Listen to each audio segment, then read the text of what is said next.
Hey, what's up, guys? Friday. What does that mean? Well, you guessed correctly if you thought Ask Christian Anarchist, which that is exactly what's going on. All right. So, we are here Friday. It is May the 5th. Yeah, well, yesterday it was May the 4th, meaning May the 4th be with you, which I guess in that case today makes it Revenge of the 5th. I've I've been hearing that meme, that joke being spread about for quite a good time, so I figured might as well just have that chance and the opportunity to pop it up here.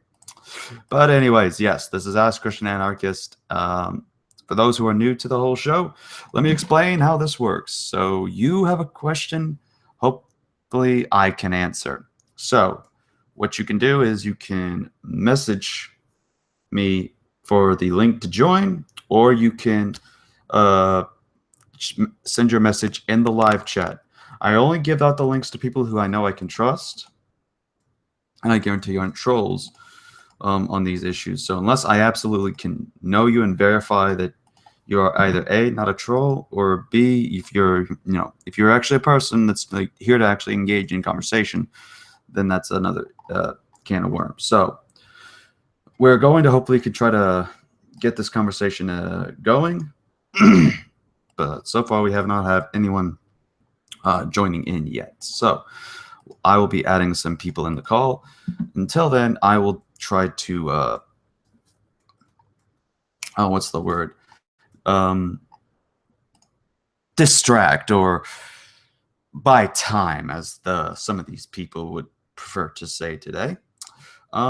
So there's two things I would like to mention. I'm going to be doing a debate soon with a guy named Peter.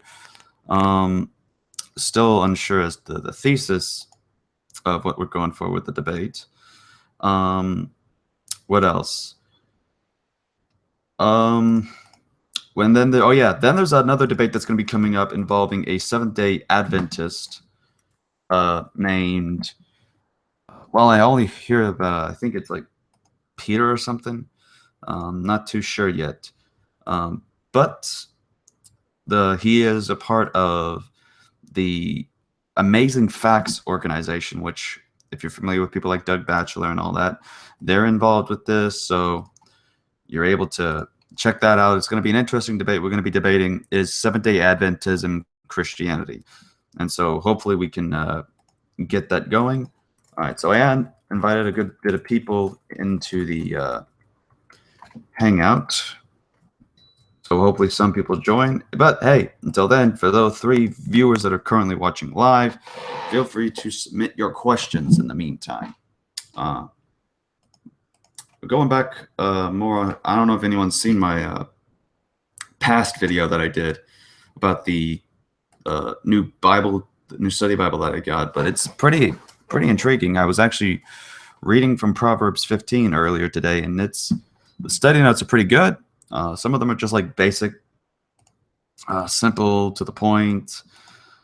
And then, the best part is the summary that they have, which is the applications for it in personal and family worship. And I think that's very good that they try to do that to get this whole summary of what this chapter is and how one can not just apply it to themselves, but especially even in regards to one's family involved in the Christian life. So I think that's a very good thing that they decided to do there. But so with that in mind, let's go ahead and get to our first questionnaire in the live chat from the Stop Clock, which that's a rather interesting name. All right. The Stop Clock asks, what is your opinion on the Apocrypha? My opinion on the Apocrypha is not that it's canon scripture, but it does have influential help in regards to certain issues. For example, if anyone saw my video on responding to Doug Batchelor on the 1844 sanctuary doctrine, I actually show that the one thing that clearly points out their error is an account that's written in the Apocrypha, not just there, but also in by the Jewish historian Josephus, who rejected the Apocrypha, but he accepted that this story that's told in the Apocrypha was historically true. I mean, he's doing so as a historian. What can you expect?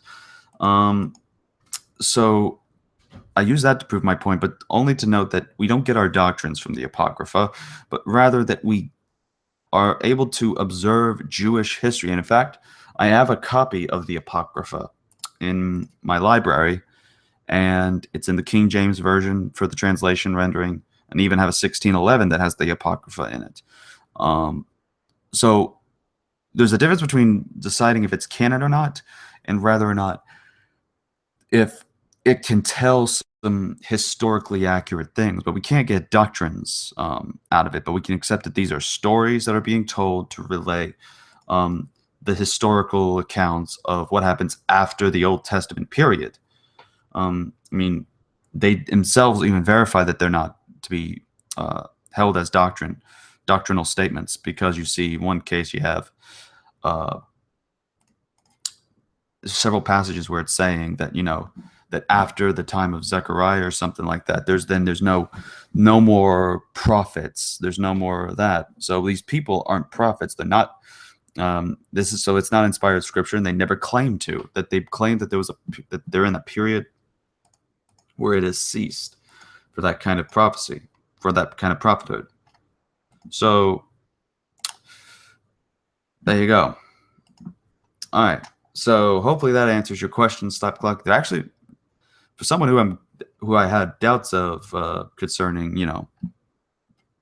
whether or not troll or not, that's actually a very legit question. You've earned my respect for that one.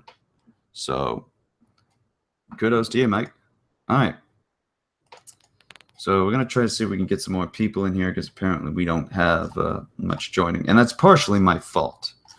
I was late running into this, and part of it was because I had to, not had to, but there was a movie that came on, and grand folks were in town, so I decided to watch the movie with them and my stepmom. So,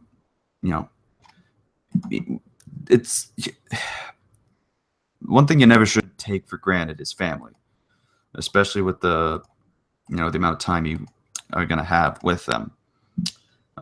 So that's my reason for running late. And we also have Sister Hipster that's just joining us in. Zip. How you doing? Okay. I saw your cat. Yeah, you saw Cookie, huh? Yes. Yeah. Cookie's an absolutely amazing, adorable, yet terrifying cat. Yeah. But yeah. But hopefully the next video that I do, the one thing that me and Brianna, who does the voice for Cookie, have planned is that at the end we're gonna have some funny thing where apparently Cookie converts to Islam and goes Allah Kitty Bar and just blows up the whole place. Cool. Yeah, cool.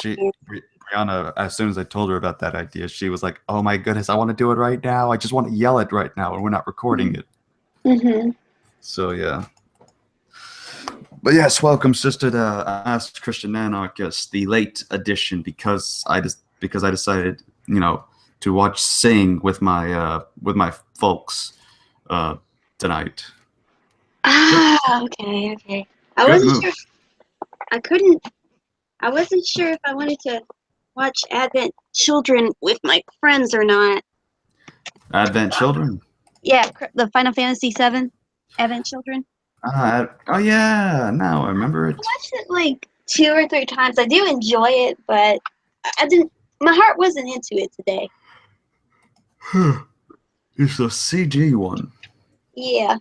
Which I like. I like it. I know some people don't like it, but I guess I liked it because it's a spiritual. It had like a spiritual message to it that has some Christian undertones. Yeah. Who knows? I might actually try to do that one then for a review. about, because I'm trying to currently find some more anime for the series I'm doing. Mm-hmm. Yeah, and for some reason it's all I don't even remember the name anymore. What was it? Anime Parables. That was the series I was doing. Yes. Have you watched Degrasse? Yes, actually I have. That it's a very, to me, I liked it. I'm just waiting for the next English dub season, which got a sneak peek from Todd Habercorn that's supposed to be coming out soon. Nice. I heard. Yeah, and apparently because of that, he's going to get his ears pierced.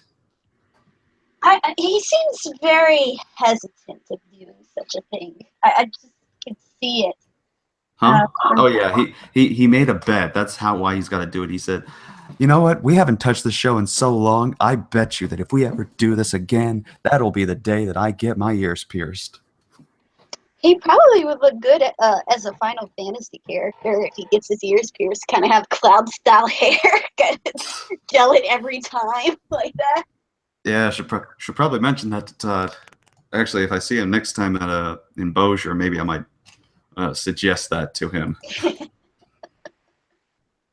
But yes, welcome to Ask Christian. I don't know why I'm doing Dracula voice for this. Do you have a question for Christian Anarchist?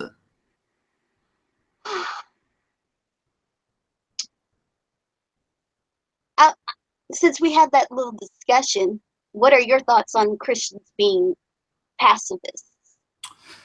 Christians being pacifists. I mean, I used to go back to be an absolute pacifist, to the point of that I thought even self-defense was wrong. But now I don't think that way. But even then, I still would identify as a pacifist myself.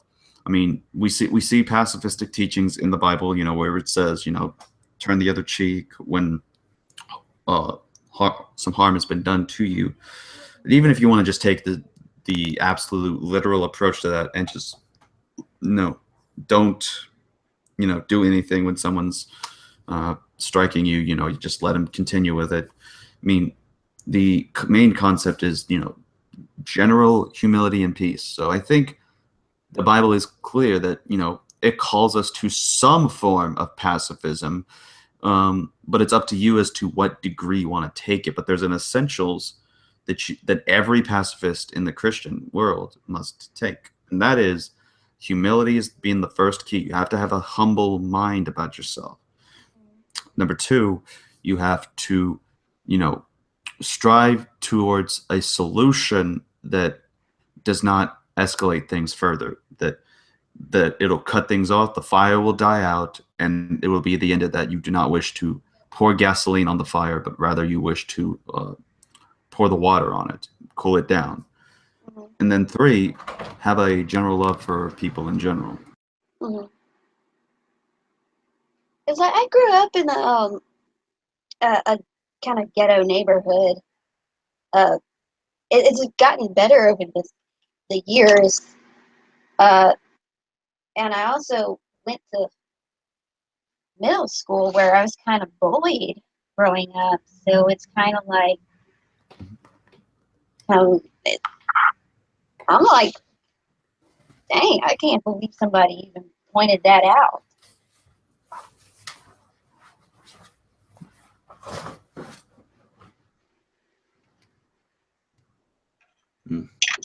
Right. By the way, for some of those right now, apparently some of the, I don't know, the air conditioning in the house is not working well right now, so I'm trying to change it in my shorts. I don't know what the heck is going on. So hopefully we get that fixed. All right, now I'm back, and I need to turn the volume down because I just put my earbuds up to 100, and if Sister probably spoke, no matter how gentle it was, I would have been in a coma due to the loudness I decided to set my speakers at. Okay. Sorry about that. All right. But yeah, I mean, and to me, it's like, especially in the South, you got sometimes to deal with some people who definitely don't want to take a pacifistic route and just want to say, and change the meanings of certain words. And I can understand there are some of their intentions for that. You mean if someone's gonna want war or anything like that, there's a justification to having, the need to have something defended. But at the same time, we have to keep in mind that we have to desire a sort of peaceful resolution, because the material world is not going to be that much important. But the spiritual world is. The body is material and it fades away. But the soul, the spirit, is going to be in eternity. And as a Christian, you're going to want to hope that the good comes out for that person. So that's why we're called to witness to people. Now, there are going to be times we might need to defend ourselves. But still, the best thing you can do is, while you're not in the situation, and hopefully to try to prevent yourself from being in said situation, is living a humble, peaceful life with people and preaching the word to people. Mm-hmm. And so that's what I try to do in my life. Mm-hmm. And I think a good one should live at that same standard. Gotcha. Mm-hmm. Oh, I brought up something a while back on Twitter, Mm-hmm. and kind of in the same way, that video you were showing me, it was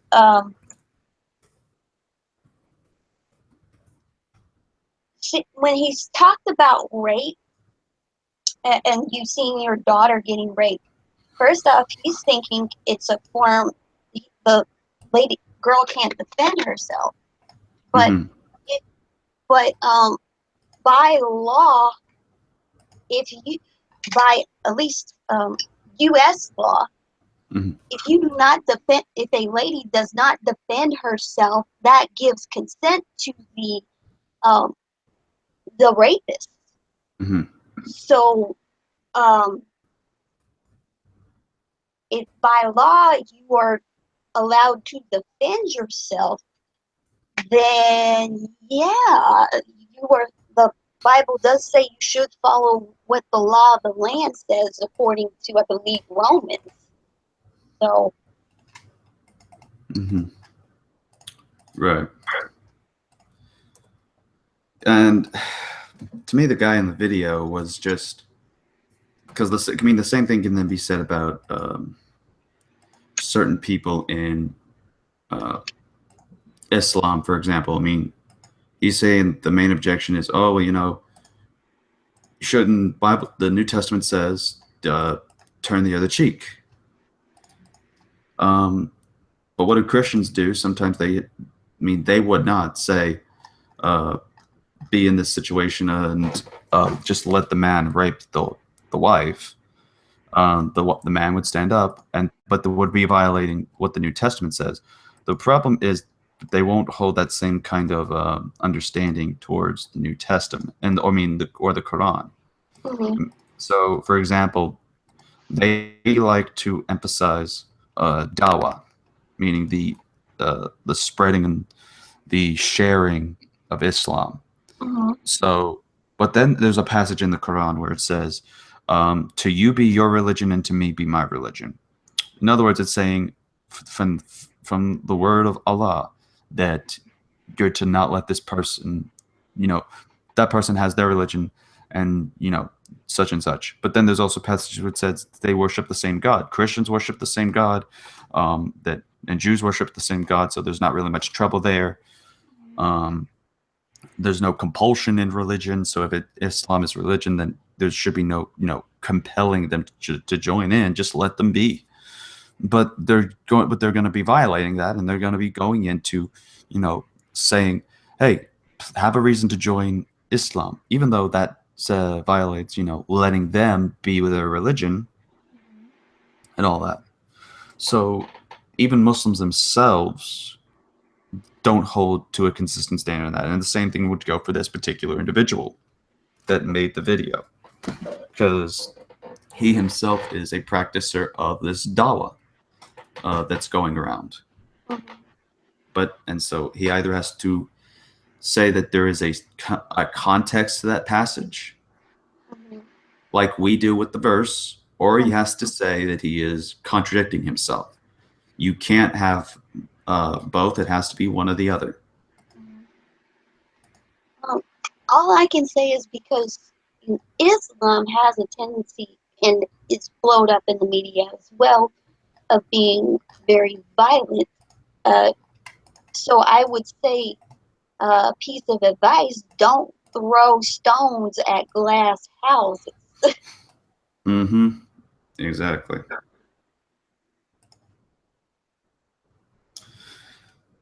Yeah. I mean, to me, besides some of the theological problems, I mean, Islam with the Quran, they claim to be the word of God. If you look at the textual problems throughout its transmission, you see basically originally some words that were different, and then the more the years progress in the manuscripts, then you see these different variants, and all of them lead up to as if they're leading up to a standard text. And that standard text that we have now is known as the 1924 Cairo text, that is printed up in Egypt and is sent in a majority of the Qurans out in the U.S. and in the U.K. But even then, some Arabic Qurans today also have variants, because you have the Voish Quran, which is in like North Africa and such, and they have variants where they disagree with the Arabic text. But of course, their justification is, oh, these are different sayings, these are different wordings that is approved by Allah. Meaning, though they say different things, they mean the same thing, of which they do. It's like, saying that one took this from this man, or one stole from this man. They kind of have the same meaning, but at the same time, they're also saying that this word in the Quran was eternal, and it existed in these eternal tablets that are old and eternal, like Allah. So if that's the case, I want to know which of these was on that eternal tablet. Was it what's in the Hafs, or was it in the Warsh Quran? Which of those is it? So, I mean, theologically and historically, Islam has always had its problems. Oh, by the way, we got concerning what you said earlier, me less in the live chat said, "Well said, Sister Hipster." Thank you, me less. Speaking of which, I'm gonna invite me in here. We have to add some of the people on here to be escape. All right, let me see here. There we go. Now get in here, Beckel. I'm getting Beckel to join in as well. Yay, I like Beckel. Ah, you do? I'll let him know that then, for sure. Not in that way, I know. All right. What the? Oh, huh? Ah, there. Gotcha. There's me, but it's Miguel. Hello, you all. Hello. Hello. Oh my God, you pandas. Oh, thank you. I like your Edward Elric. Thank you. All right. Hopefully, Beckel gets in here. There. Speak of the devil. By the way, sorry, bro. The only thing I remember is that, at least based on your past videos, you were like shaved or something, and I didn't find a shaved style on that avatar maker. Oh, no, it's all good. It's all right. Unless you want me to just make it like your Veckel character that you have now.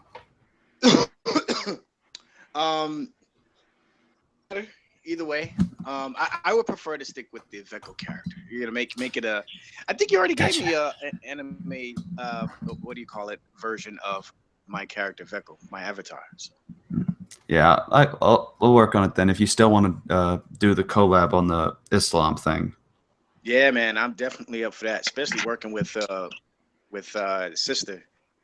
Man, I'd love to work with her again. Well, if she still wants to do the project, I think I'll Okay. pass. All right. Okay. By the way, Veckel's sister said she likes your company and when you're in here. She likes Yeah. my what? Your company. Yeah. Oh. Really Oh. amazing. I mean, Well, who wouldn't love your company? I mean, you got well, dreadlocks. but sister, I'm already married, so just letting you D- know. She doesn't mean in that way. Oh my I didn't goodness. mean it that way. I knew you were gonna go there, Veckel. Oh my goodness. I'm just kidding. I'm just kidding. Okay. Just kidding. Just kidding. Yeah.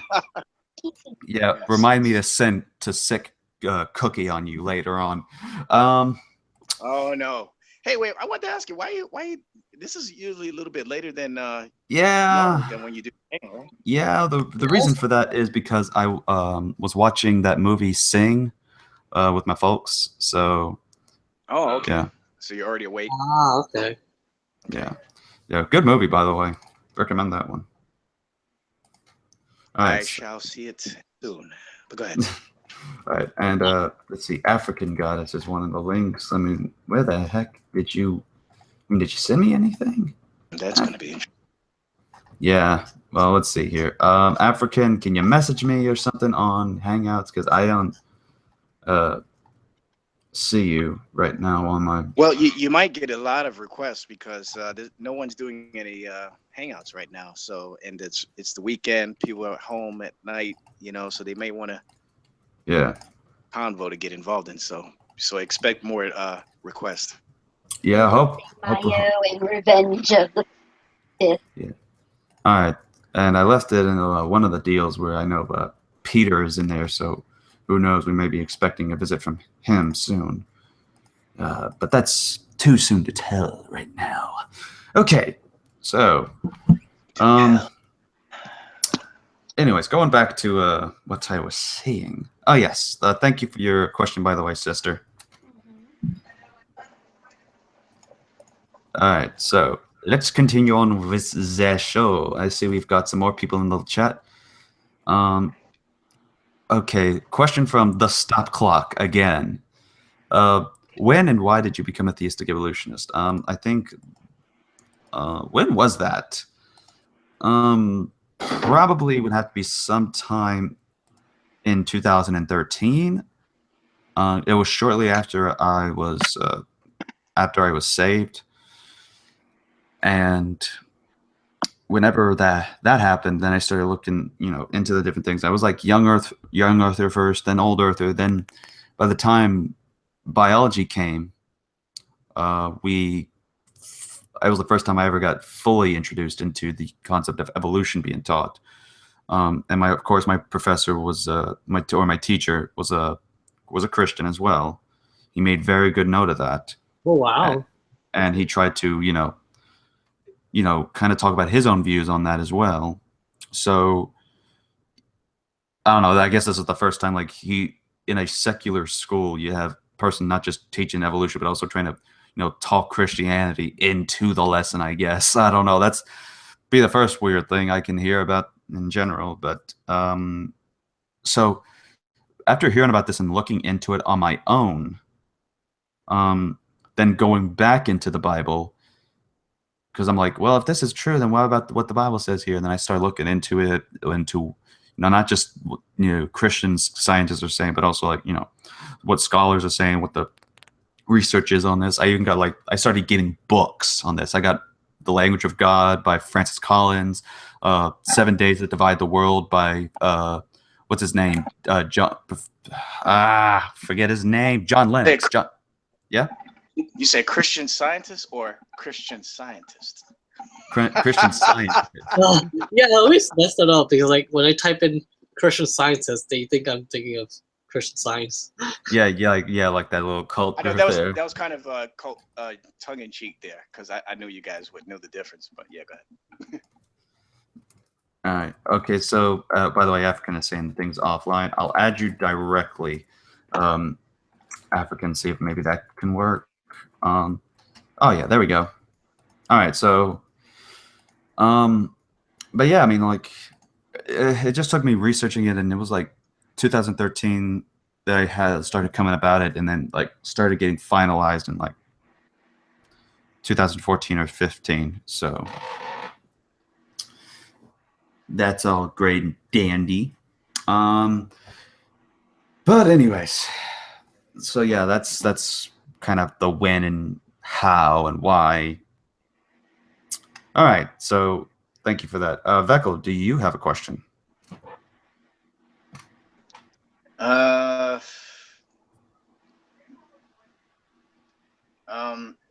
You know what? I had a question about their. All right, actually, let me ask you this. I have a video that talks about it in one of my playlists on my channel, but I haven't looked at it in so long. I guess I wanted to ask you, as far as the early church fathers, a lot of Christians refer to them as sort of the support of and the affirmation of what is stated in the Bible. But it's also noted by some scholars that some of the early church fathers had some really strange beliefs. Yeah. Yeah. So can you name one early church father that you highly respected, but maybe one of their strange beliefs that they had that wasn't necessarily biblical? Anyone you can think of? Well, obviously would be Saint Augustine. I mean, he had, because he's like the one church father that not just the Catholics like. He was somebody who the Protestants, involving the Calvinists, the Lutherans, the Anglicans, everybody is putting him as a nice symbol into the churches. But so while St. Augustine had some views of that, are kind of like in the Calvinistic or the Protestant thing, his view on baptism was a kind of bit of a thing, because I think he believed at least from what I remember, that the water has some salvific nature. Because I remember I was looking at all of Augustine's quotes. I'm like, oh yeah, this is good. And then I see the Carm article about the church fathers and all that stuff, and then I just saw that Augustine was in one of the quotes that was part of the bad idea. So, and another one would be Origen. I mean, Origen is considered one of the great early theologians. I mean, he wrote a lot. He was as soon as he's done with a book, he's got to write a new one. When he's done with this commentary, he's got to write something else.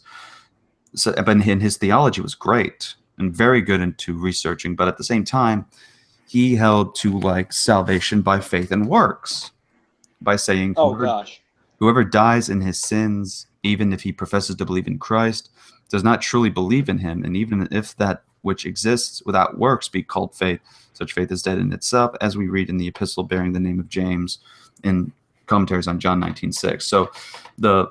So he's saying here that even though, he's commenting on faith without works is dead, he's going to the scriptures as his final authority.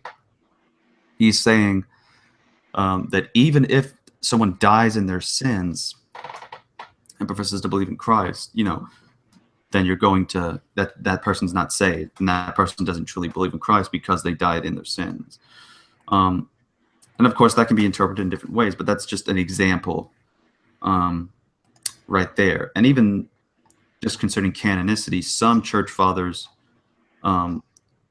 didn't hold certain books of the Apocrypha as canon, but then they held some of the others as canon. So, I mean, church fathers had their own quirks. Yeah, they had their own differences. But the one thing that is key to note is that all of them affirmed the scriptures as the final authority in matters. And not speculative human reasoning. And not just speculative human reasoning or tradition. Such, for example, Cyprian of Carthage says, "Whence comes this tradition? Does it descend from the Lord's authority or from the commands and epistles of the apostles? For those things are to be done which are there written." And then goes on to say, "If it be commanded in the Gospels or epistles and acts of the apostles, then let this holy tradition be observed." So he's saying, if a tradition is being claimed, only continue observing it and call it holy if it is written in the Gospels, the Epistles, and the Acts of the Apostles, basically the New Testament. And another one is, let's see here, Cyril of Jerusalem, who 4th century father and very good sola scriptura quotes from this guy. I can find several where he affirms the sola scriptura. Not even the least of divine and holy mysteries of the faith ought to be handed down without the divine scriptures. Do not simply give faith to me speaking these things to you, except you have the proof of what I say from the divine scriptures. This is from his Catechetical Lectures. So then Ambrose in his Officials, chapter 1, verse 23, how can we use those things which we do not find in the Holy Scriptures? They affirmed the infallibility and the final authority of the Scriptures. And so that is the one thing about the Church Fathers that I can appreciate, is that they were big onto these things. So that's why if they say something, don't just, listen to their words and just say, okay, well, that's doctrine then. No, they said it themselves. If you really want to go with it, then you got to, take what this thing that they said is, test them by the Scriptures. Hold them accountable with the Scriptures. Otherwise, exactly. By the way, welcome. Yeah, I just wanted to say, thank you. Yeah, thank you for that answer. And just as you're saying at the end, I love the fact that the Bible already covers exactly what you just said about being a Berean. And I think it's Acts 17 where it talks about the Bereans being more noble than those. Oh, yeah. And it's passages like that in Acts 17:11 and also Malachi 3:10 when God directly speaks to the people to test them, to see if he would not test them, but to see if he would keep his word, and see if he would overflow, if the blessings that he promised them would overflow. And it was that passage in Acts 17:11 again that really that was sort of the straw that broke the camel's back for me and brought me to a full belief and acceptance of Christ. Because I knew it wasn't a cult. I knew Christianity wasn't a cult when it actually it challenges people out. You know what I mean? So I love that. Go ahead. Oh, thank you for that. By the way, the cringe on myself is exceeding right now from Adblocker's picture. Is that Thor trying to beat anime Jesus in the head? That's right. Bro, you're really tempting me right here, my friend. Really tempting me. Do not insult manga Jesus like that. I'm not doing that. That's Thor's. What the heck could Mjolnir do to the Christ? Come on. We all know that as mighty as that hammer is, Jesus just got to touch it with his finger and it smashes to smithereens. Jesus don't even have to lift the finger; he can just speak it. And Thor's just speak it, and then Thor. Imagine that. Imagine that for the next Thor movie. Thor. Never make it. Thor meets Jesus. Yeah, there you go. Never. Wow, that's great. Jesus among other gods. Oh, Ravi Zacharias. Odin. Jesus would be like, Odin is gone. I destroyed him. I honestly, I wouldn't blame it if you have Robot Chicken or somebody, one of those parody groups, they make that like there's some kind of trailer with Jesus and Thor in like the next movie or something. Yeah. Well, I could be more offensive if you want. I thought this was pretty mild. Reeks of Harris. Well, I do applaud your creativity. I will give you that much. Yeah, I actually made that Thor's gif. Kara asked me who made that, and I was like, I did it. So all I did was shrink down the Thor's avatar, and I pixelated it. Well, that's appropriate. Yes. Yeah. Nice. It's a hobby. There you go. hobby. All right, so thank you for your question, Veckel, and let's continue on to Miguel. Miguel, do you have a question? Well, I mean, there was that video where I sent you about the guy who's questioning his beliefs. But there is a question, yes. Have you ever brought up cessationism? It's been brought up a few times before, Okay. yes. Yeah, because I just don't know how to approach it. Like, the thing with speaking with tongues, since I kind of am Pentecostal in a way, but I don't actually believe in that doctrine. Like, I don't know, what's the deal with that? Like, why do people still think like gifts of prophecy, gifts of speaking in tongues, things like that?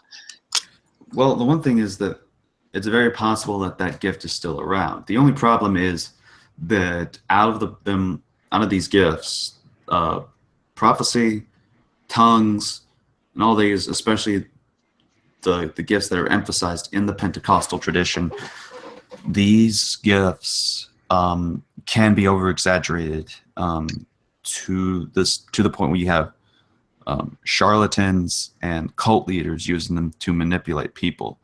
For example, you had the guy named James Randi who offered the $1 million to anybody who could prove that what they're doing concerning miracles, magician tricks, and all of that stuff was legit, and they would get $1 million if they can prove themselves true, because Randy used to be a magician, and he basically could study and point out how their deceptions work. And at one point, he actually exposed one of these faith healer people live on TV. Peter Popoff? Huh? Was it Peter Popoff? Yeah, I believe so. Because basically, he was what he would do is that he would send this one friend of his to this. He would send this one friend of his to several of these events and get his name changed every time. And he would, without them having to meet, and they do different disguises or something, or he's done this so much he doesn't recognize people. He goes up and says, "I know your name, and your name is this." Well, he would always, what was happening was there was an ear communication piece in his ear, and a woman basically collected information from these people, like their name and such, and would feed it to him in a lot live during the faith healing thing to make him seem as if he's being revealed their names and such from God. So he ended up exposing that, and after that faith healer kind of went out of business. No one would go to him because he was exposed for what he was.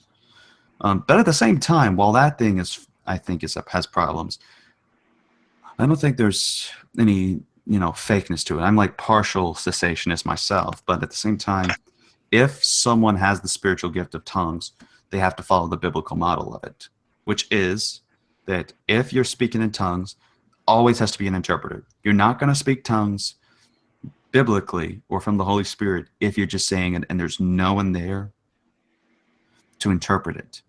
The setting is that it's always in the church, always when there's a gathering of brethren, and it's either for the person themselves, and it's just something that they were able to be edified by, and God's allowing the glory to be brought about to him in his own house of worship, or it is a message for the church for the sake of edification. So it has to be those. So the one key factor is it has to be in a church. But if you go to down the street or something, you see someone trying to do this in front of people and all that, it's just you're doing it to show off at that point. There's always, you have to follow the model biblically, and you don't even have to. It just comes naturally at that point if we're focusing on the biblical model of it.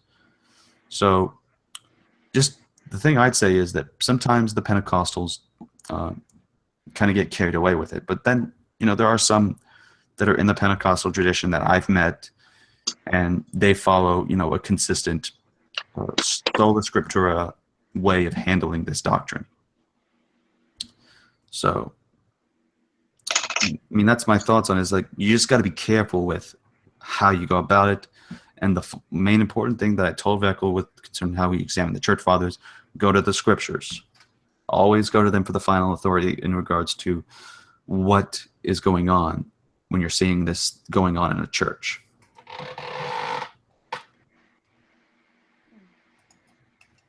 Oh, okay, that makes sense. Yeah, that was really helpful. Okay, and that definitely cleared it up a lot. Because yeah, when I saw the Luther satire video, Oh yes, I love that one. I love that. Our brother caught a bad case of Lutheranism this morning, and he couldn't make it to the service today. And that still scares me though. Towards the end. Mm-hmm. By the way, I noticed another weeaboo-looking Christian fella in here. Christian man, how you doing? Hello, you made this for me. I know. I like you, but you know I like to kid around.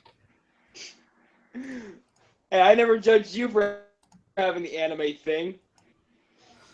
Nah. Well, you should have. What? You should have. Uh-oh. Shut up. Don't worry, Ad. We'll get to you next. Yeah. But before we get to Christian man, let's see. We had a question from Frank Dunleavy. Why do Protestants favor the books of the Palestinian canon over the Alexandrian canon for their Old Testament canon, meaning Septuagint versus Tanakh? The main reason why we prefer it is over the issue of whether or not which is the more traditional canon. In other words, which is traditional and earliest proven, and what does the text itself indicate? And I answered part of this question earlier with the stop clock in reference to the Apocrypha, but to point out this other thing, even people who read the Septuagint, like Josephus and Philo of Alexandria, even they in their writings recognize the regular consistent canon of the Old Testament, even though they were Jews in this area that they can only read it in Greek. And what's the only Greek Old Testament that you were going to have as a Jew? The Septuagint. But they said the canon is, the books that we have in the Protestant canon. So they didn't have to just recognize, even though they had those books in the Septuagint, they recognized that because of Jewish tradition, this is what stays in the canon. The Septuagint was more than just simply a Greek translation, but it was also a library of other books in the Jewish part as well. So it's kind of like, this mini library, like a collection of Jewish works, basically. And the Tanakh in Greek just happens to be in there along with the Apocrypha. So that's to me that's we're just wanting to get to the traditional canon. That's all we care about and all we want. All right, so let's go to Christian Man for the next question. Thank you for your question, Frank. Trying to think.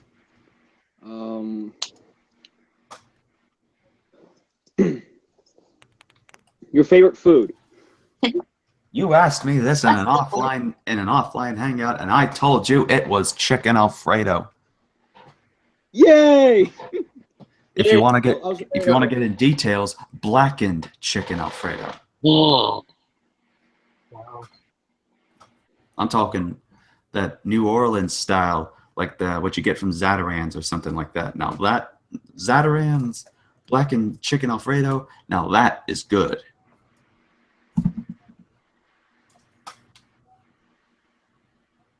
So yes, that's the answer to your question, Christian Man. I just wanted to say a question. Well, there you go. All right, so we have that going, and we have Mr. Adblocker to ask the next question as he tries to intimidate me with Sprite Thor bashing Jesus. Well, that would be Thor intimidating you, wouldn't be me. Let me first note that James Randi still has that $1 million, by the way. I thought he said he canceled the challenge though because he was, tired of it. Well, that and he's what, 95 years old. If he did, I don't really know. I haven't been keeping up on James Randi lately. It was just a video I saw on Facebook that showed that he gave up on it, and then but the main point was that because he managed to collect all those recordings and attempts, he can prove that some of these people that claim to be, like mediums and such, that, they're fake because he's seen the tricks and has explained it all.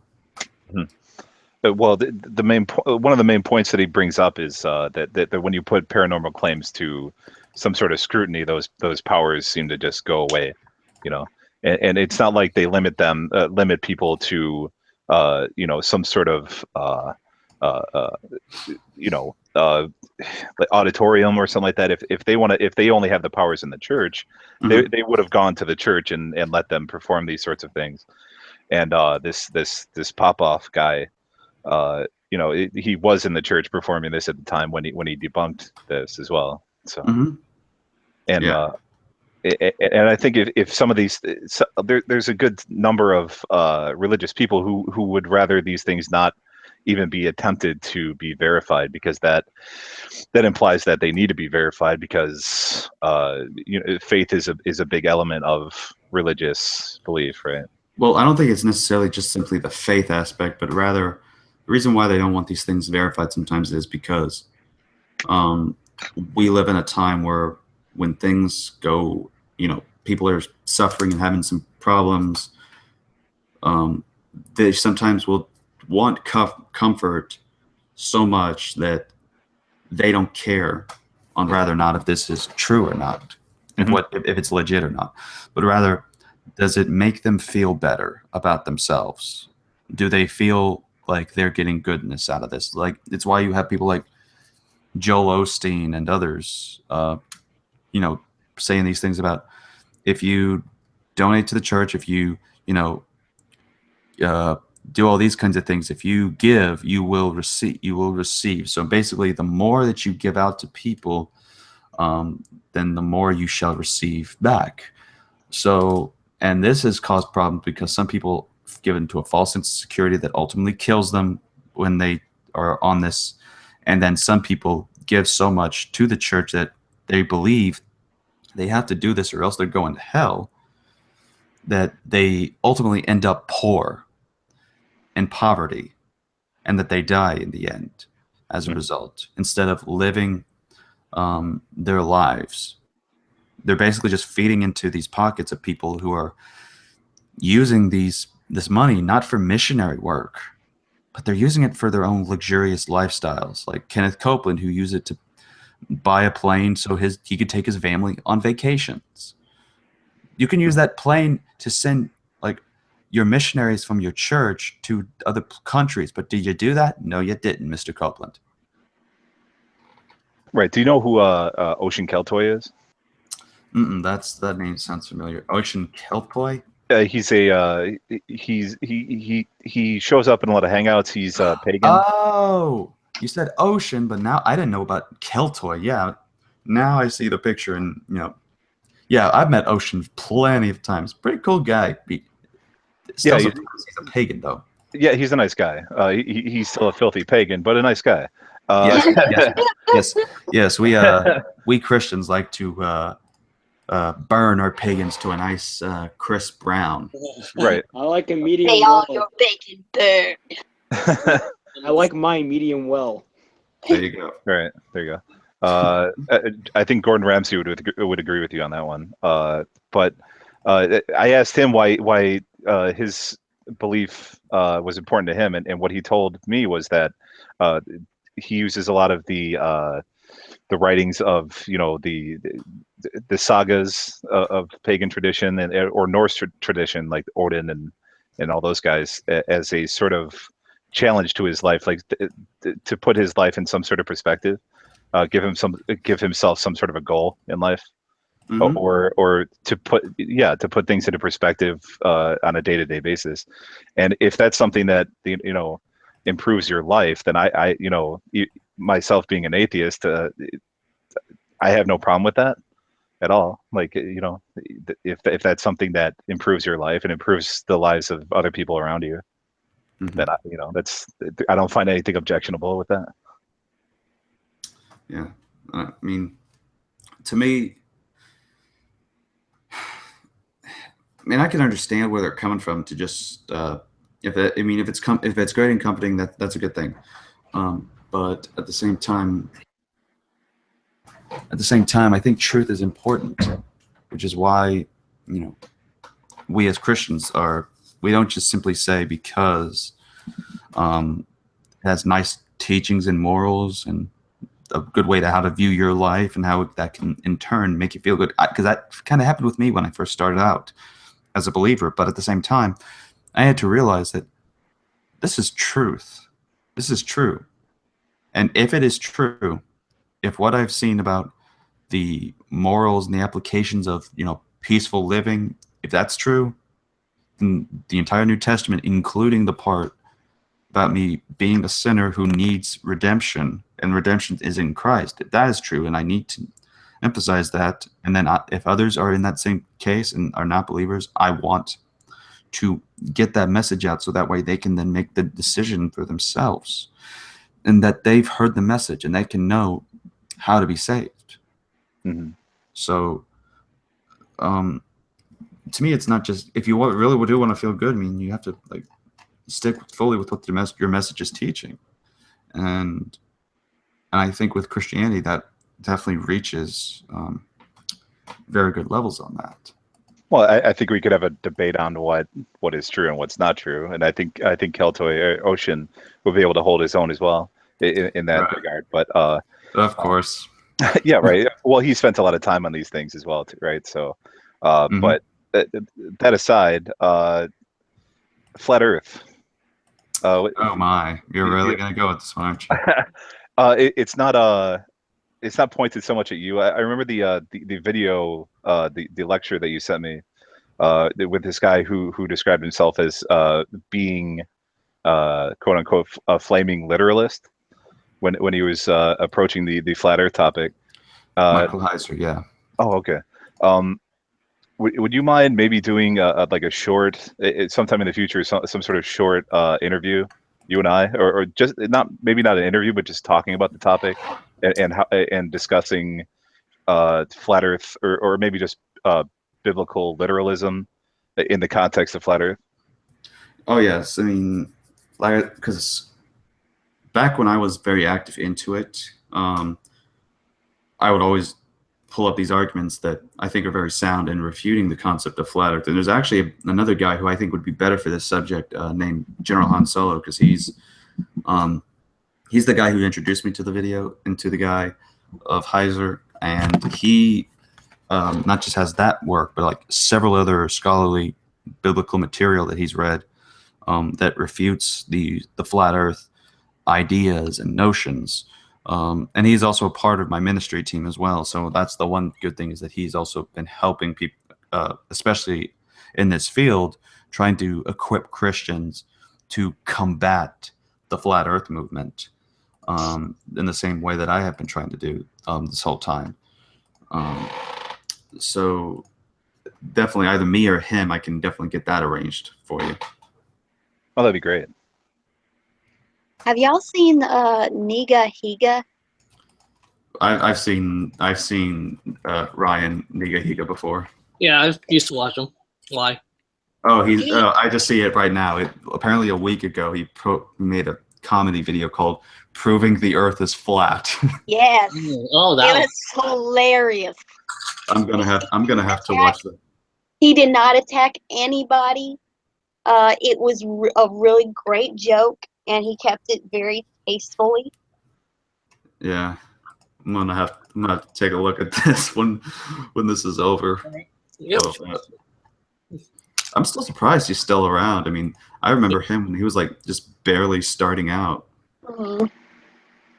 I even remember that movie he did with a few other YouTubers. Mm-hmm.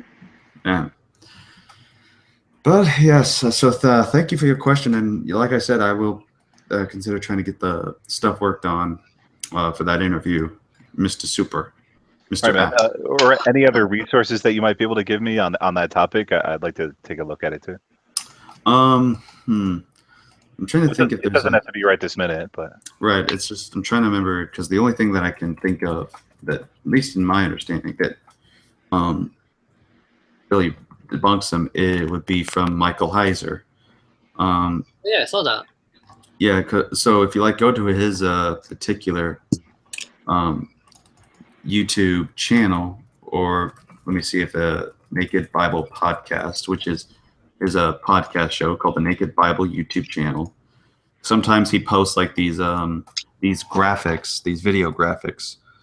And there was one video graphic he did a while back that I saw called Ancient Israelite Cosmology Explained, where he shows like pictures and graphics in the verses to show just simply off the literal and historical context how the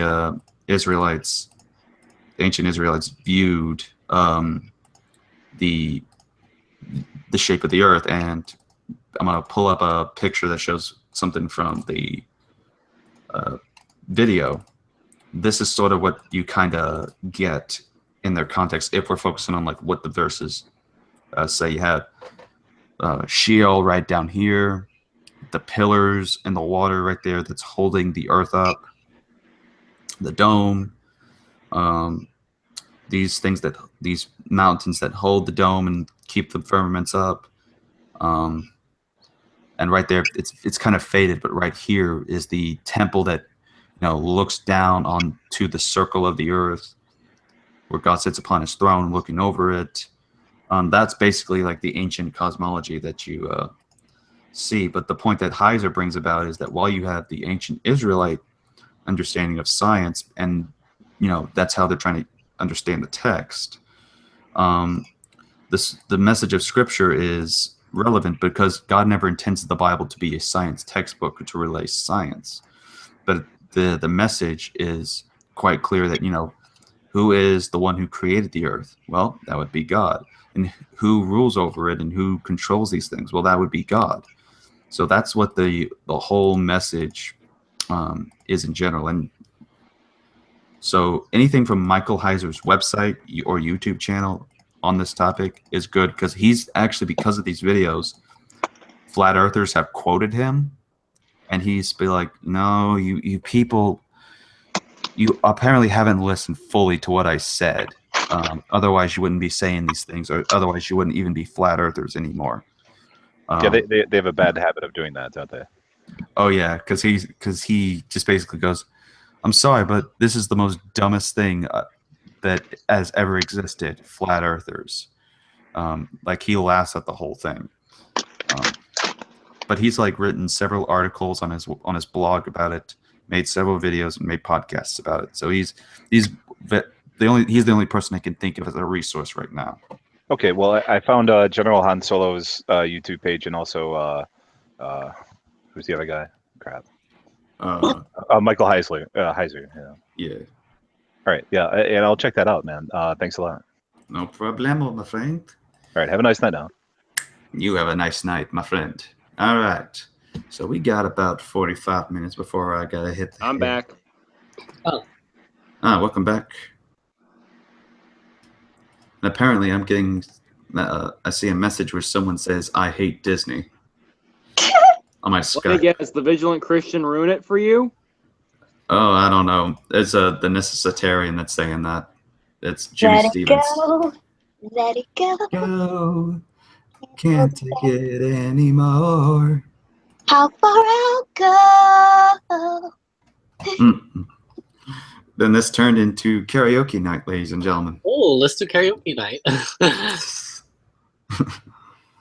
Oh, man.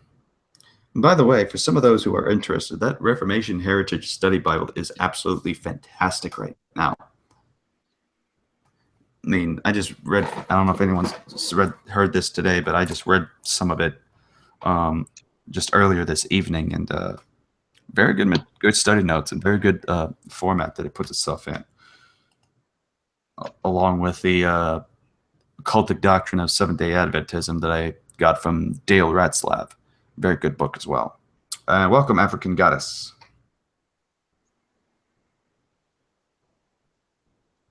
African Goddess, you there?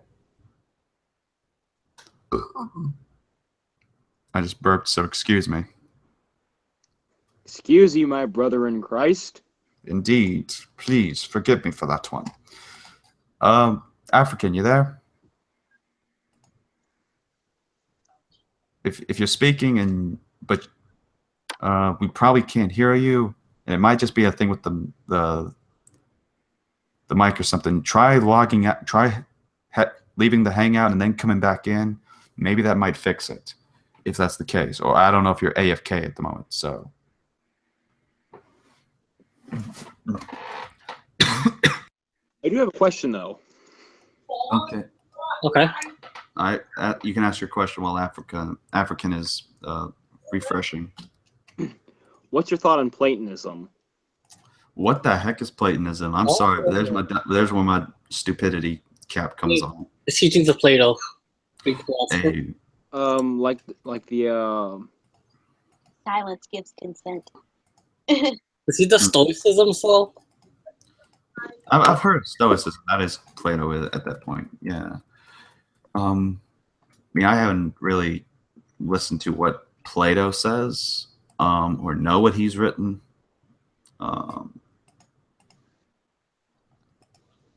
So I don't think I can really comment too much on that. I'm sorry, that's the one question I'll have to say that is like I can't really answer at the moment, because I mean I don't know what Plato teaches unless you can fill me in on that. That just proves that you're not God. Exactly. It proves I'm not God. I'm not infallible. He just proves Socrates. He says, all I know is I know nothing. You mean Socrates? Socrates. So crazy. Socrates. so crazies. Socrates. Like flat earthers. Yeah, Socrates. He's like these flat earthers. Yes. What were you saying, sister? Silence gives consent.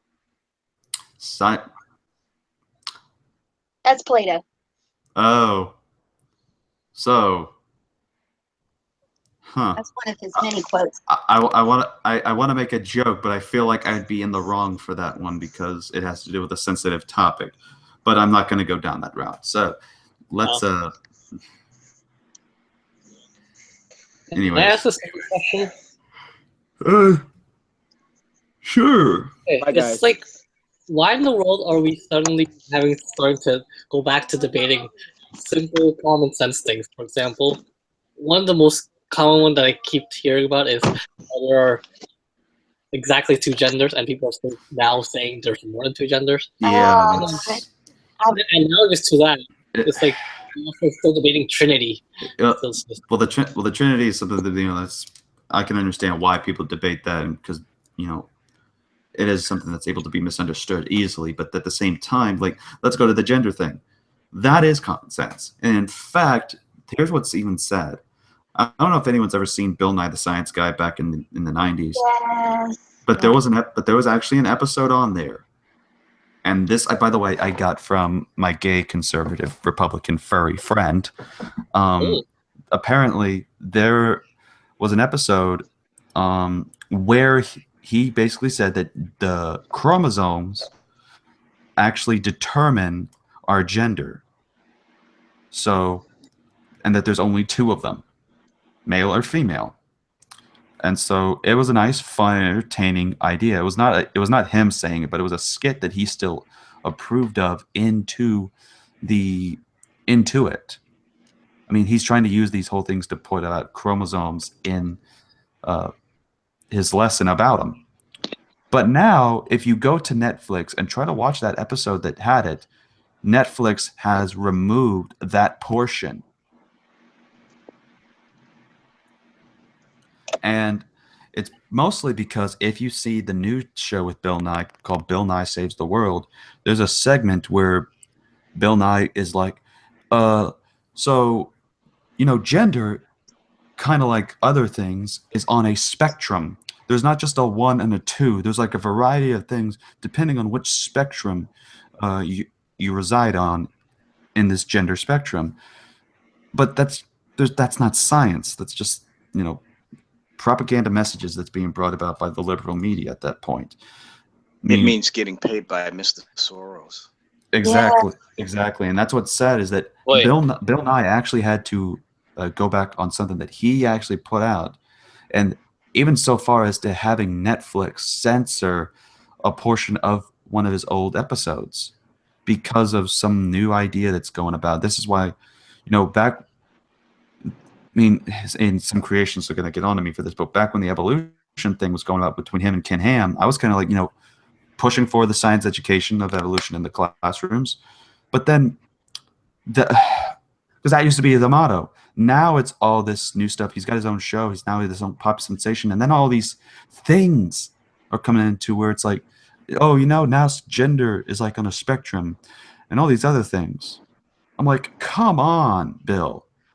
It's like you're kind of giving yourself the point of saying that you're not a scientist at this point, which he knows science in the sense that being a mechanical engineer or something like that.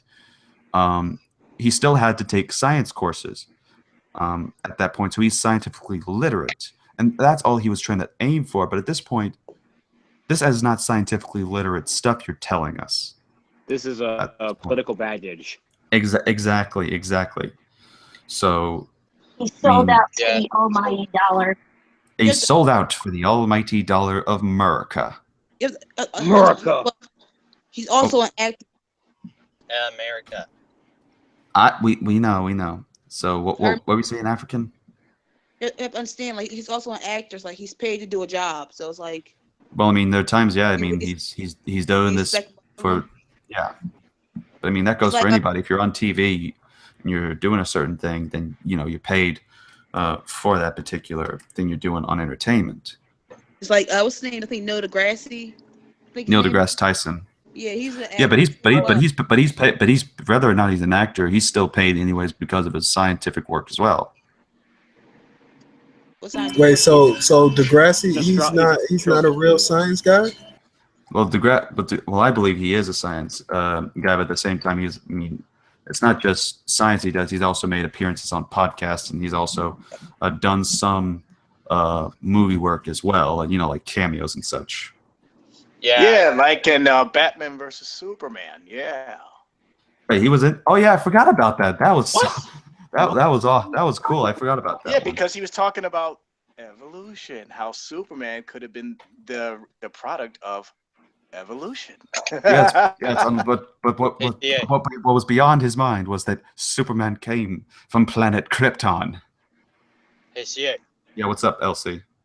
Speaking of Neil Tyson Degrasse, he actually... Neil deGrasse Tyson. Neil deGrasse Tyson? I got no respect for Degrasse. Huh?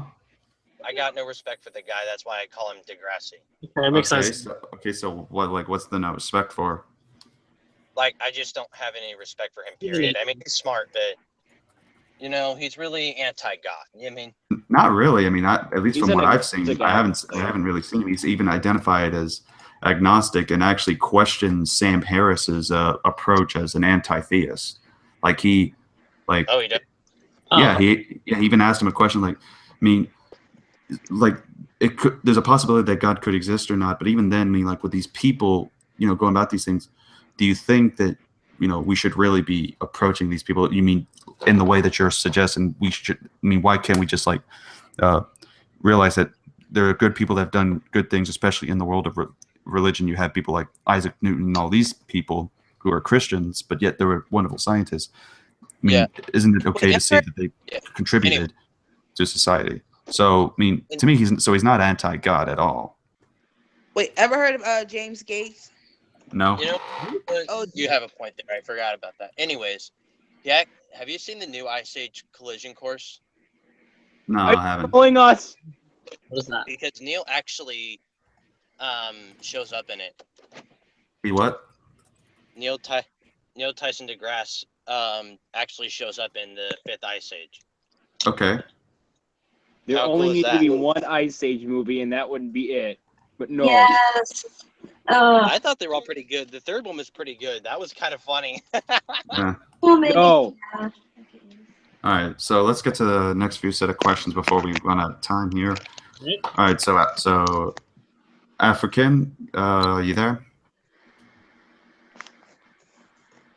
African Goddess, you there? Yeah, I'm there. I was trying to mute the thing, but I kept pushing little icons. Yeah, that's cool. So, do you have a question? Because I remember you were. Because I know you were asking for the link to come in. Oh no, I just wanted to, just check with you. But no, gotta look up James Gates. James Gates is a top astrophysicist, whatever. He's talking about the fabric of the universe, how they, is binary codes, like 1-0, like just like really just codes. Mm-hmm. It's like it's codes and like everything, like even like the even like want to measure a circle, whatever. It's like it's always like it's always dealing with numbers. I find it interesting. Yeah, it says he's got some interesting work on supersymmetry, supergravity, and superstring theory. All right. James Gates talking about? Yeah, looking up on his wiki that I saw, and apparently he graduated from MIT, which is very prestigious academy on that stuff. All right, so yeah, okay. So in that case, then let's go down to LC. LC, how you doing, man? I don't know. Okay. It's been a really stressful week, and I don't want to talk about it. All right. Well, do you have a question? I don't know. Okay. Then then I guess we'll move on from there then, and we'll head to deeds. Hey, what's up, man? What's up, man? You got a question you'd like to ask for Ask Christian Anarchist number 27? Yes, we have been going on for that long. Man, I miss half this. I miss pretty much all of this hangout. So I don't really know what you guys talked about. Like, you can just ask any question you want. It doesn't have to just be specifically linked to a specific topic. If you want to ask a specific question, then feel free to do that. How do you feel about science in light of the Bible? All right. Well, okay, there you go. So, in science in light of the Bible, I mean, I think that there's two different views, and I'm still on the fence about it, but lean towards more that the Bible is not a science book, of course. So, with that being said, what we get from the Bible, even if some of the text is ancient, unscientific things compared to modern science is discovered, we need to focus on the overall themes. I mean, the Bible is a book about how to get to heaven, not how the heavens go. So, and if that's the case, we should focus on getting the gospel from the Bible and not what is the neutron physics of a quantum participle. That doesn't give you that formula. But there are some people, and I think this is where it's dangerous. If we're going to say that it's pretty much what you get them solo scriptura type of people, those people that try to say that the Bible contains the truth for everything and that the Bible trumps, any authorities in regards to like what anything's supposed to say. For example, there was a questioning Darwin documentary that I saw, and a pastor on there said, if the Bible was to say 2 + 2 = 5, I would not question that whatsoever. I would accept it as truth and then work my way around it to understand it. To which just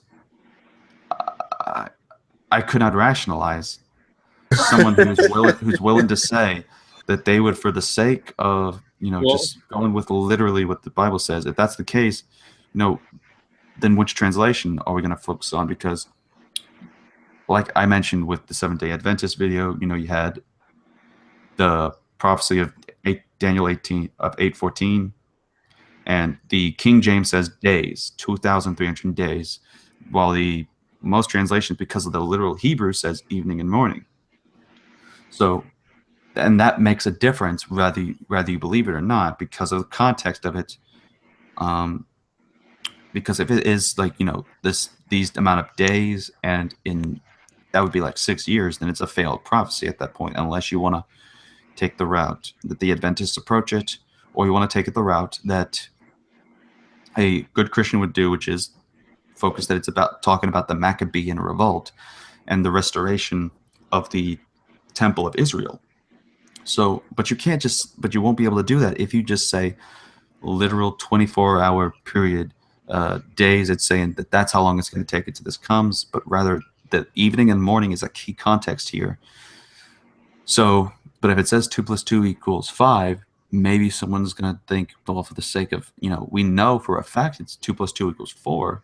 What is going to be said here? Then they try to investigate that. There's nothing wrong with doing that. And so you don't just treat the Bible as a science book. If there's times where it's saying something that's unscientific, just remember this. God is working through these people, even though they had ancient scientific understanding. But he's using that, but he's not changing their scientific worldview, their mathematical worldview, their philosophical worldview. He's changing the theological worldview. He's trying to show them these gods that are being practiced in the Near East by these pagans, they're not the true gods. I'm the one true God, and I'm revealing myself unto you so that you may know that I am the God of your people. So that's where the Israelites, that's the story of the Israelites with God. It's not God comes down and teaches them everything in the universe, but along with the truth of the gospel is, or the God of the Bible and all these things. But he's just teaching them what is sound theology, and that God is a God of relationship between him and his chosen people, of which at that time the Israelites, and in the New Testament, the people who are in the church, the body of Christ. Question. Can we use science to validate information? To validate information? Yeah, some information. Can we use science to validate some information? I think we can use it to validate some information. I mean, that's what we kind of do today, don't we? Do you have an example in mind? What you mean, like, example, like, can we use science to validate the Bible? Well, to validate, I don't think we can just simply do that to validate certain claims. I mean, like I said before, that there are like some of the stories in the Bible. Then. Oh, I see. Wait. Well, science validates archaeological evidence, perhaps. Yeah. If you want to go that route, because technically archaeology is a science. It is a study of. No, I'm not saying archaeology. Like you. So you're talking about natural sciences. Like, for instance, my favorite thing, Adam and Eve. Can we use science to validate that? Well, I think we can point out that, at least in my take, the passing down of where the human evolution comes about, where if we show from modern day to all the way back then, we can go to the fossil record and all that kind of stuff.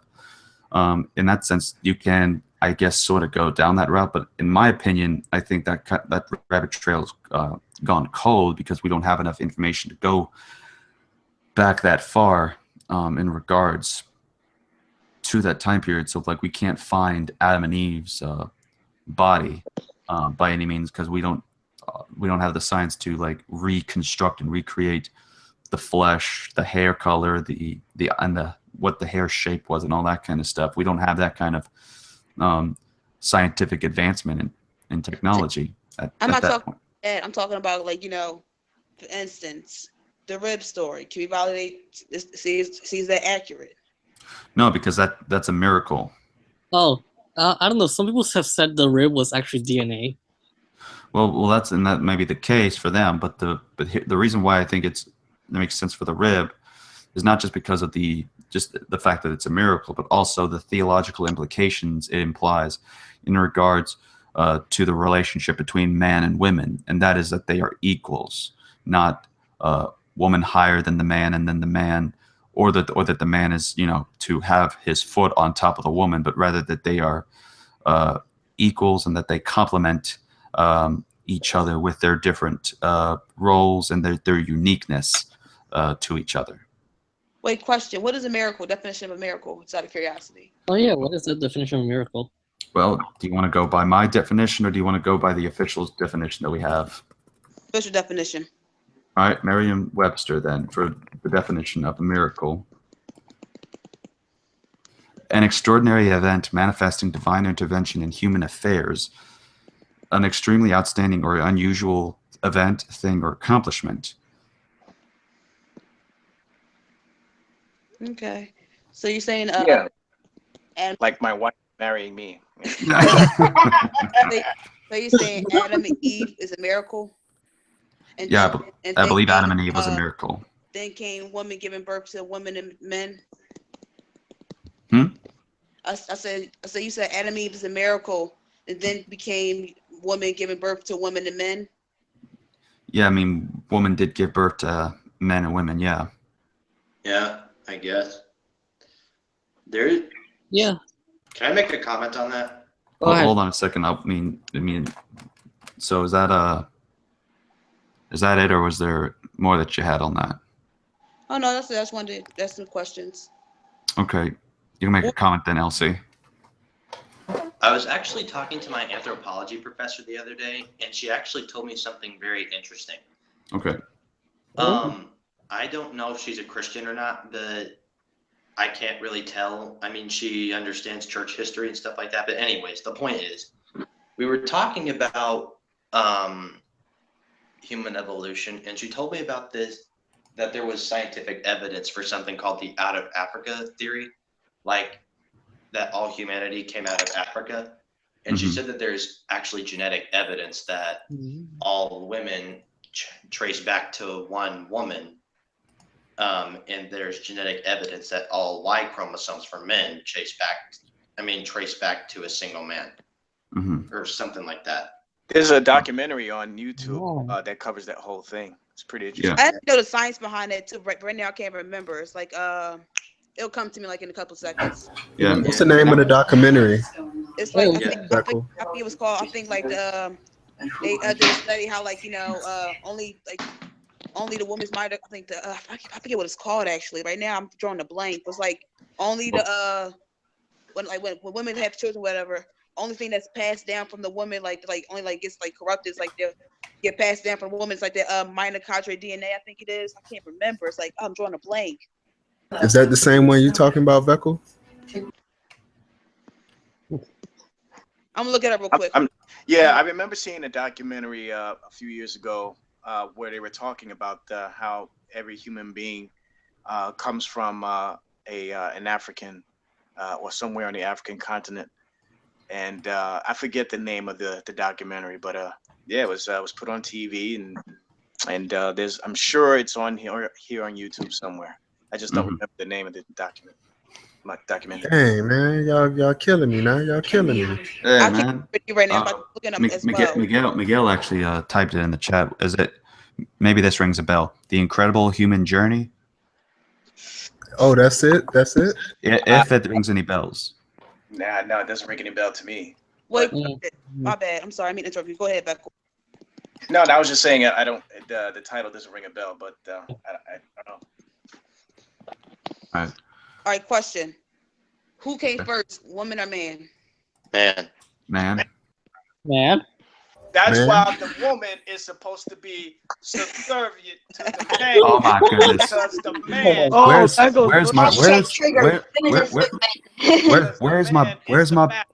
Where's my King James Reformation Heritage Bible so I can Bible thump Beckle right across the face? No, I'm trying to say something real quick. So the XY chromosome came first.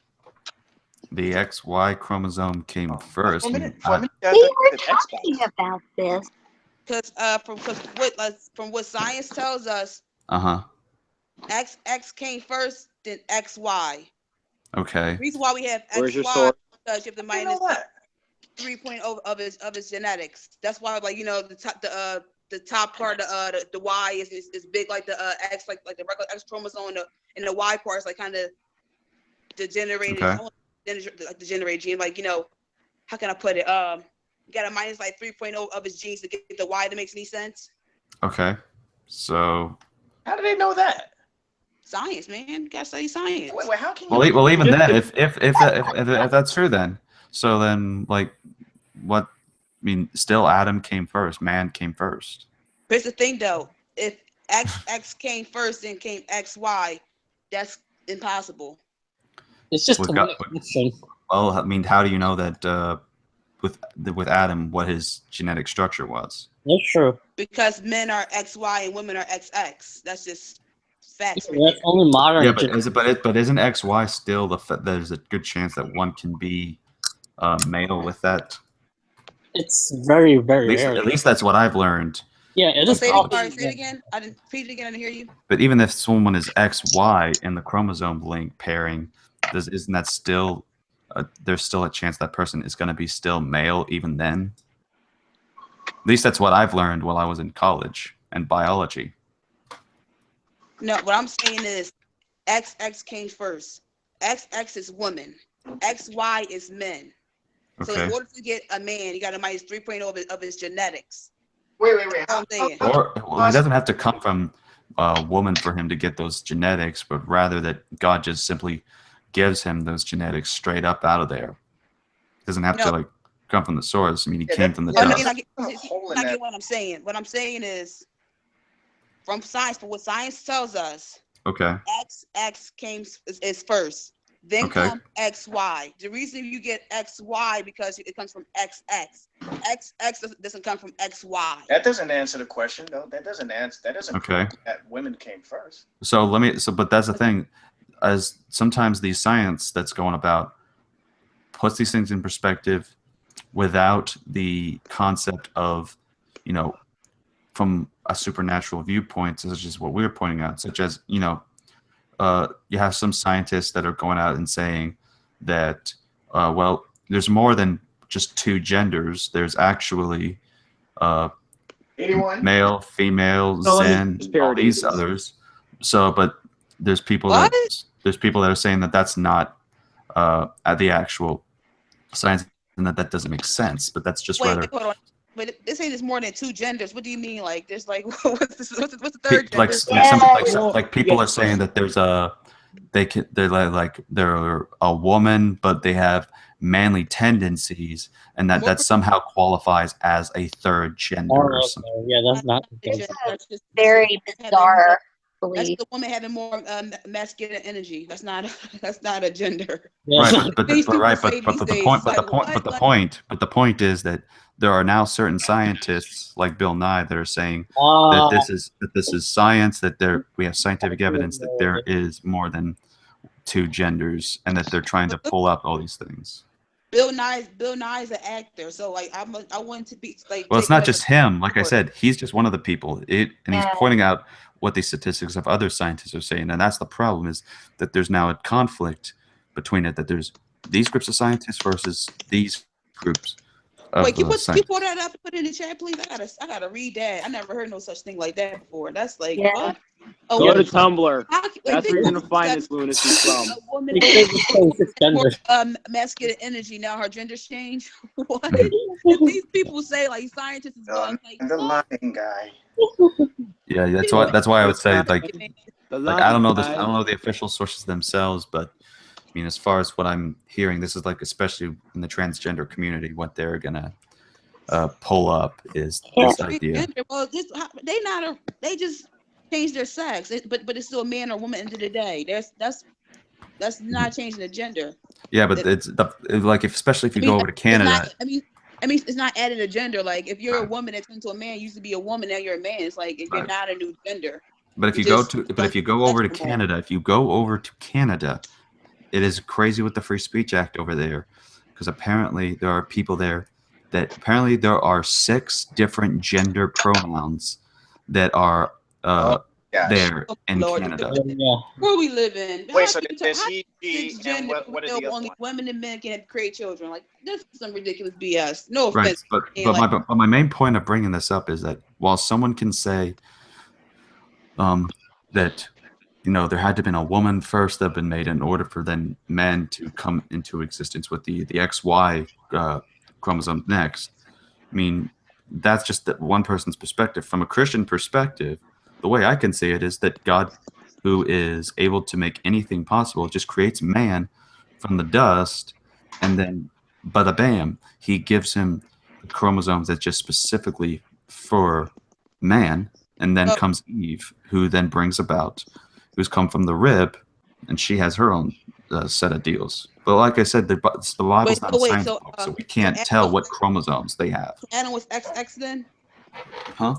So Adam was XX then, became XY? I don't even I don't even know much about the XY right now. I'm kind of lacking all my biology knowledge Here's at the the thing, moment. like XX and XY determines gender. Like XX is women, XY is men. It determines it's your gender. It determines what gender you are. It don't come with XXYZ to make you know. But what about the YY? Isn't there a YY too? No.